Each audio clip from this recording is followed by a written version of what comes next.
All right, here we are again, church debater and preacher Mike. Mike, how you doing this morning? Hey, I'm doing really well, Mr. Greg. Good. I think we're going to have a good week. Lots of good Okay. announcements. I mean, maybe the best announcement is that the barber shops are opening back up on Friday. So I don't think I'll go on Friday. It'll be packed. I know mine has already said you have to sign a list and you have to wait in your car until it's your turn. But Yeah. the funny thing is with barbershops, I'm not particular. I'll go to any barber in the place. But there's a lot of people that like the same guy. So most of the time when I sign up, I get right in because everybody else is waiting on somebody else. So that's one I good had thing. to I'm also go ahead. Go I ahead. had to do that at the chiropractor as well. Wait in the car. Yes, that's what Kim does as well. Yeah, Mm-hmm. that's my wife, by the way. If some of you don't know who Kim is, I will tell you last week's episode was popular. It was our second most popular one. Our first most popular one continues to be when we talked about Revelation, because I think just a lot of Yep. people search for Revelation from Sure. time to time and find it. Last week is second now. It's past all the other episodes that we've done because I guess we finally got some youth on the show. Let me tell you the only criticism I heard about it. You ready for Yeah. it? You want Yeah. to take a guess what it was? We talk too much. Actually, it was just the opposite. Not uh, they wished it had last longer. So Oh, maybe you know how these me as a numbers guy is. Maybe I'm being too much a stickler on the time, and we'll do what we do from now on. Uh, well, I think we okay. should cut All it right. off after 3 or 4 hours anyway. Don't you? Oh, absolutely. Yes. Yes. I got to anyway. So,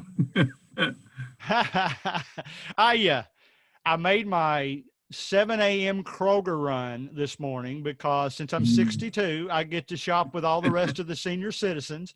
And, there's no in between. You've either got people paranoid about having their mask on and their gloves, which I kind of lean that direction. And then you've got the other folks who I ain't wearing no mask, I ain't wearing no gloves. I've lived long enough. I'm going to come in here and shop like I want to. So, you have both types there. It reminds me of a Seinfeld joke. He used to say that, when you finally hit 70, when you're ready to back out of your driveway, you just say, I've lived long enough. I'm 70 years old. I'm coming out. Get out of the way. So I feel like I feel like that sometimes. One other yeah. thing I'm excited about.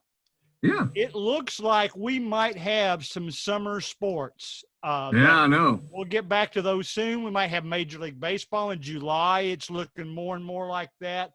I'm excited. Now, I will tell you something I bought. Now, summer sports are going to be more like softball, but I'm a volleyball guy too. And volleyball, been some reports come out that they might have us use handheld whistles. Now, before you just think of the one you hold here and blow, I bought one. Let's see, that's a Fox 40 handheld whistle. I'll activate it. I'll hold it away from the microphone a little bit. I'll hold it over here. So Huh. it sounds just like a whistle, but you hold it in your hand. So I guess that's to keep us from slobbering all over the players as we're out there on the floor. But anyway, I'm excited. I think we're getting back to normal a bit. Kentucky's trending down. From what I hear, the Mhm. the federal part of that has already told us that we have reached the 14 consecutive days on a downward trend. So Kentucky's doing that.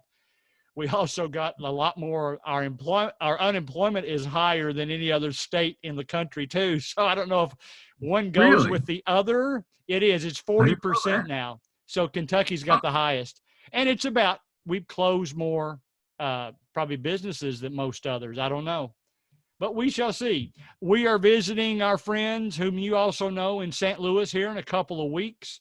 We're Yep. going to their condo to spend some time down in the Branson area. So I look for that being fun. Uh, Yeah. are you ready You to watched the answer some Cardinals game last questions? night? You What's watched the that? Cardinals game last night? I did not. I did not. I saw Oh, that I it did. was on. I I watched. rewatched. Go ahead. I loved it. Sat right there and watched it. Remembered watching it the first time. It was fun. Oh Baby yeah, Freeze. yeah. I've seen all of the 82 World Series. That's when I lived out there, since we've been off, I mean. And I hear the news is he might not be a Cardinal after this season. So it depends on what the Cardinals want to do. So Oh my. we'll see how that goes. All right, let's do this. Let me, first of all, I'm going to go to, I looked up a word, and the first thing that came up was the Wikipedia explanation. So let me Okay. read that first because it's Yeah. interesting. The Mhm. word Hades appears in Jesus' promise to Peter, which says, "And I also say unto thee that thou art Peter, and upon this rock I will build my church, and the gates of Hades shall not prevail against it." And also in the warning to Capernaum that said, "And thou, Capernaum, shalt thou be exalted unto heaven. Thou shalt go down to Hades." So really the first question is if we have some mistranslations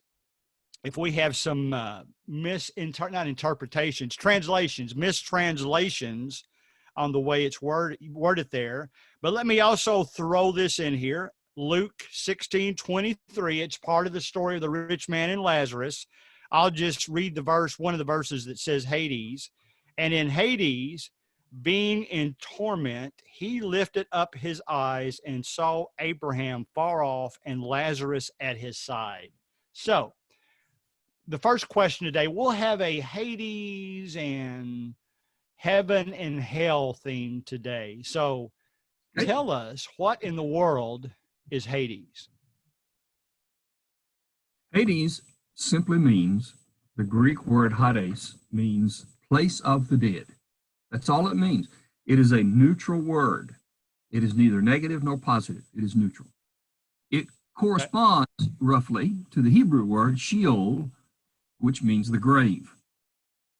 The problem with Hades, understanding it, really arises, and there may be other passages, but the main passage that I know about from which lack of understanding rises is Acts chapter 2 and verse 27 in the old King James Version, where it says concerning this is the sermon of Peter after the resurrection and ascension of Jesus on that Pentecost Sunday, and he refers to David's psalm where he talked about, and I'll just read quickly what it says and show you where the problem was.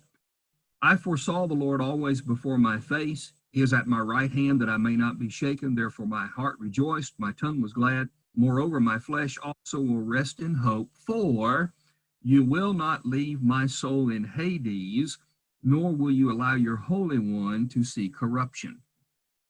He was using that to say, according to Peter, that he was talking about Jesus not being left in Hades. Well, the old King James translated it hell. And so what you have is Jesus went to hell. Well, Right. those are words. And the word is a totally different thing. So Hades, and you read the text from the rich man and Lazarus in Luke, Hades is represented as a place where there is a side where torment exists. That's where the rich man was in that story. And there's a side called paradise where Lazarus went. And it's a side of peace, paradise. That side is also referred to when Jesus was on the cross between the two thieves, and one of them asked him to forgive him for having treated him poorly. And Jesus said, "Today you'll be with me in paradise." Right. I know Jesus went to paradise. Peter said he went to Hades. So I know that paradise is in Hades. And with the Luke passage, I know that torments is where the rich man was. And so Hades simply means the place of the dead. That's it. Okay. Since we're talking about the rich man and Lazarus, in your opinion, is that a Mhm. true story Or okay, well, elaborate on that a little. What I was going to ask, is that a true story or more of a parable type story? Not a parable, but you know what I mean. Sure. A story to help explain things, or Right. is it a true story? Do you think that was a true story? Well, the first thing to keep in mind is whether it's true or not, as with the particular events, it teaches the truth. So a parable, while it is made up as an illustration, it still teaches the truth. So the truth that comes out of it, whether it's a real story or not, is still the truth. However, I believe it's a real story because no other parable calls anyone by name. Good. Parables are illustrative. They are, as it were, concocted stories to prove or teach a point. But they call the name of Lazarus, calls the name of Abraham, and I think that it simply represents a truth. And then when you combine that with the evidence of the rest of the text, where Jesus went and what Hades is, I think he's representing a real thing. Okay. So then, is Hades a holding place for souls before we go to either heaven or hell? I'm going to say yes, but I'm going to shock you just a little bit here because I am actually studying the idea and I am comfortable with it and I am getting more comfortable with it. And this combines our study of Revelation. Let me really lay out the bombshell. And this may end up, if they knew what we were talking about, and you could somehow hashtag it, this would be the #1 show. Oh, there's no doubt about that. I'll make sure Revelation is mentioned Okay. in the hashtags on the episode. Well, then here it comes. Hades was created as a place to hold the dead until they went to heaven or hell. That's true. But I am very comfortable now and almost fully on the side that Hades no longer exists. And that the book of Revelation actually reveals the releasing of everybody from Hades to heaven and hell. Interesting. Now, anybody who dies goes straight to their final judgment. Okay. All right. Sounds like I need to do some studying, don't I? It is. I love the idea. A buddy of mine, Bert Payton over at Lawrenceburg, and he got me onto it, and he really is studying it a lot. He's helping me, and I really believe there's something to it. And so somebody says, well, what about Matthew 25 and this judgment day scene? Well, there will be a judgment day because when the Lord returns, there will be some people still alive. Sure. And they have to be judged. Right. And so I think that fits that well. So okay. Interesting.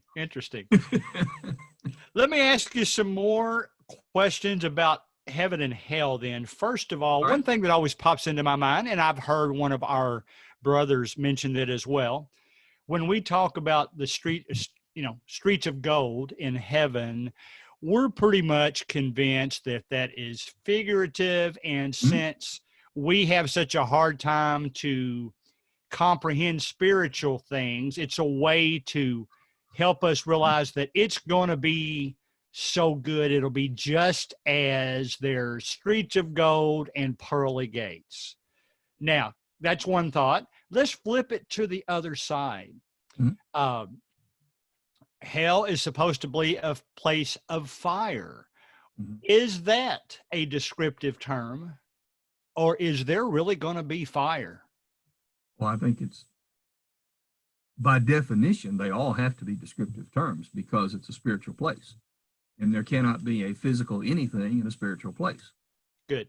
So, and furthermore, 1 Corinthians 15, when the text talks about the resurrection of the bodies and the mortal must put on immortality and the corruptible must put on incorruption, then whatever is on the other side must be the same way, incorruptible, immortal. So it's not literal fire and it's not literal gold. They are descriptive terms that help us to understand the point being punishment and reward. Have you ever read Dante's Paradise and I think it's Purgatory? Have you ever read those books in school? I read Dante's Inferno. I did too. That's what it was, Inferno. Dante's Right. Inferno, and I have not read it all, but I've read part of it, and I'm working on some of that right now. In fact, I'm reading. So yes. Okay. All right. Let me ask you this, because this comes up in classes all the time. And, let's face it, when we talk about what we think about heaven or hell, it doesn't matter. I don't want to go to hell and I want to go to heaven. So we can speculate all we want, but I mean, that's the bottom line. That's right. But let's talk about this because it is a popular subject and I've heard several different viewpoints. Will I be able to recognize you in heaven? I think that there will be recognition in heaven. Once again, I think the story of the rich man and Lazarus helps with that. Right. Recognized Abraham. Abraham was talking to him, and he knew the Lazarus on the other side. What I think is interesting about the Hadean realm there is Lazarus didn't do the talking, Abraham did.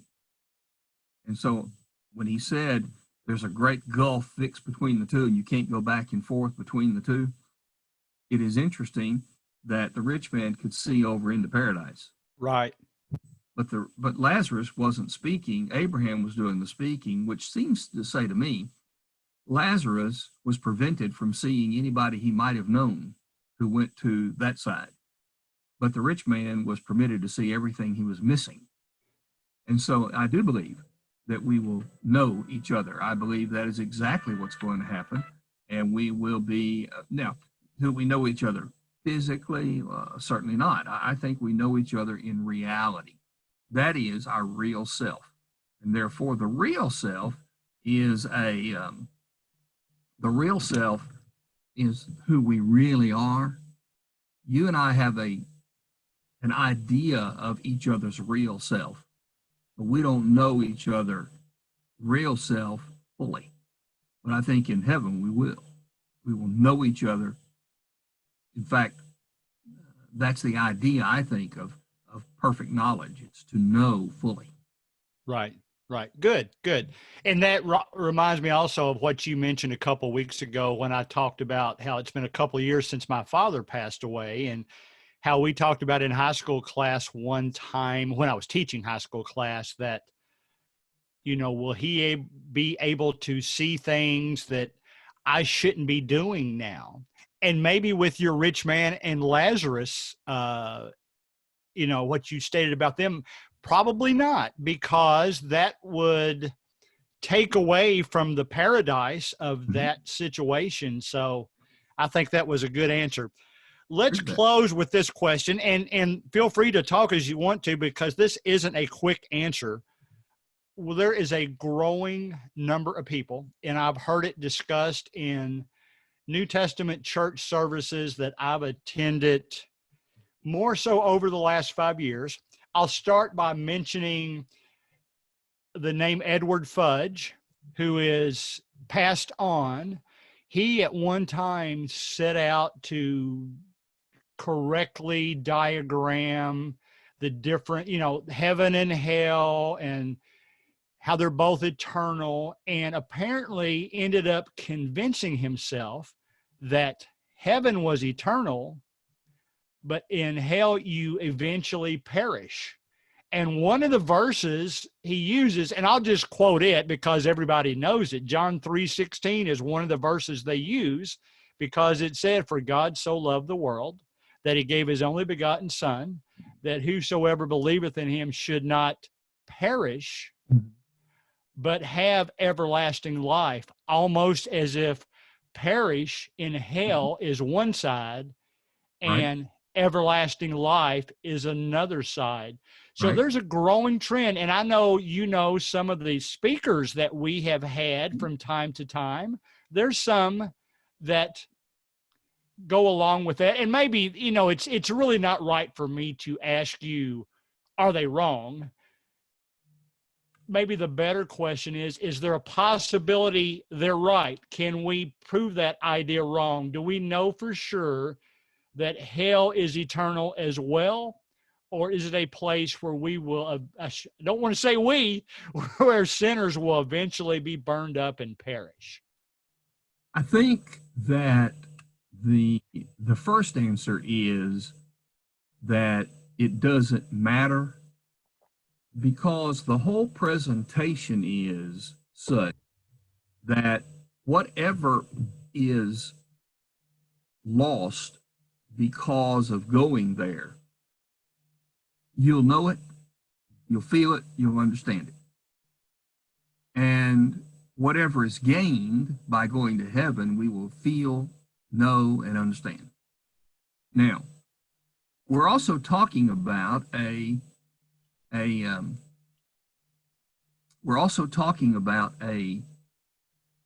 idea that no matter what we teach is still going to happen. If I say you're burned up and you don't cease to exist, and how did my teaching change it? It won't. Right. Or the other way. So what you have to do, I think, is to think about how the evidence of Scripture can be put together in order to say, here's the balance of it. Here is where it leads me to my conclusion. One of those passages is Mark 2 and verse 22, because the word there, the same word used in John 3:16, whoever does not believe, so will not, whoever believes will not perish. Well, the word perish is also used in Mark 2 and 22, where it says that the wine bottles were broken, the wineskins were broken. Did they cease to exist? No, they just ceased to have their function for which they were created. Good. Therefore, when he says, you will not perish, that is, you will not cease to have the function for which you were created. And what were we created for? To be spiritual, to be with the Lord in eternity. Good. So the word perish cannot mean at every time anyway, cease to exist. And that's where it comes in. But the idea, admittedly, of eternal punishment is not something fun to think about. It just is not. And whatever is going to happen, I know will be right because God's going to do it. Right. But how do I understand it? That's tough. Right. Yeah, you're right. Here's another point that I think is very interesting. Good. Anything we disagree about, anything at all, one of the things is, what am I allowed to teach? Can I teach? Is it possible for me to go in Scripture and teach that people who don't go to heaven but are in hell one day cease to exist? I don't know where to go in Scripture to find that. Right. So even if I believe it, how am I going to teach it? So one of the things that we have to, I think one of the most important things is to think about, anytime you answer or try to answer a question is very controversial. Think about it from the standpoint of, what can you teach? What can you teach from Scripture? Even if you don't really have the belief yourself, can you teach that? That's the interesting point to me. Right. Good. I will say this, maybe this is the bottom line. I know I don't want to go to hell where there are perish or burn in eternity. That is not, I don't want that to be an option for me. So I will tell our listeners, if you're interested at all, I've watched it. There is a movie called Hell and Mr. Fudge. It is about Mr. Fudge's life. He was a preacher. If you believe everything the movie says, he's from the 60s. He was actually fired from his church for letting an African-American lead a prayer. So thank goodness at least a lot of us have moved along from any type of activity like that. But there is a movie out there. Hell and Mr. Fudge. There's still many ways you can watch it. I think it's actually on YouTube. It's from 2012. So it's interesting. I don't think, from what I read a book by him too, I don't think the movie embellishes his story too much. But it's very interesting. And I can't remember, and Mike, you might know, I also read another book on this subject, and I can't remember who wrote the book, but The I recent, really, well, go ahead. the recent book that was written. It's been within the last 10 years. I Well, probably read it 5 or 6 years ago. well, there's one even more recent than that. It involves, and you mentioned it earlier, speakers that have come to us before. I don't know if you wanted to mention the name or not. That's the point. Yeah, please do. I He mean, he was, wrote a book. I don't think he might, and I know who you're going to say, but go ahead. yeah, F. LaGard Smith was influenced by Edward Fudge and wrote his book. He was advised by a number of people not to write it because of what the damage would do to his reputation, and Right. he wrote it anyway and put it out there. Now, that's one of those things. I, for him or anybody to have a belief and really believe it and hold it privately, okay. But the minute you lay it out there, all of a sudden now you got to deal with a lot of stuff. Right, right. You know, it's funny that you say that. One of the church service I attended one time, it was on this topic. Mm-hmm. Not really this topic. It was actually about heaven and hell. And it's funny, like in the last 30 seconds, the speaker just said, and by the way, I think, the more correct opinion now is that you'll eventually perish in hell. But that was the end of the class. He didn't say where he got it. He didn't say what verses indicate that. So it kind of goes in line with what you say. Yep. All right, good day. Close us out. What good thoughts do you have for everybody before we close? My thought is this. I think there is light at the end of the tunnel. That's my thought. I was telling my in-laws yesterday, I have never been so tired in all my life as these days when I am spending almost all of my time sitting in my office working on things. Right. I have missed being with people, counseling, studying, talking, visiting. And it wears me out to sit here. I just got to tell you. So Yeah, me too. Light at the end of the tunnel. I see it. Yes, me too. And I fell in love with substitute teaching and officiating. And, I guess I get my kicks now just watching all these pictures of their virtual graduations and their parades where they drive by and see the teachers. My granddaughter went through her kindergarten graduation through the computer. So she had her cap on, the blue cap with the tassel and everything, watching the computer and talking to her kindergarten teacher. So Wow. At least, like we said, technology is good enough now that we can still, I can talk to you face to face, and Right. we can share this with our listeners within a matter of a couple of hours. And we've really come a long way That's right. in that regard. All right, man. Well, listen, you have a great week. Maybe by the next time we'll both have haircuts. What do you think? Well, my wife cuts my hair, so I've got access. Yes, my wife cut mine for the first time, but she won't do it again. She's already told me. So My wife's hopefully, done it for 40 years.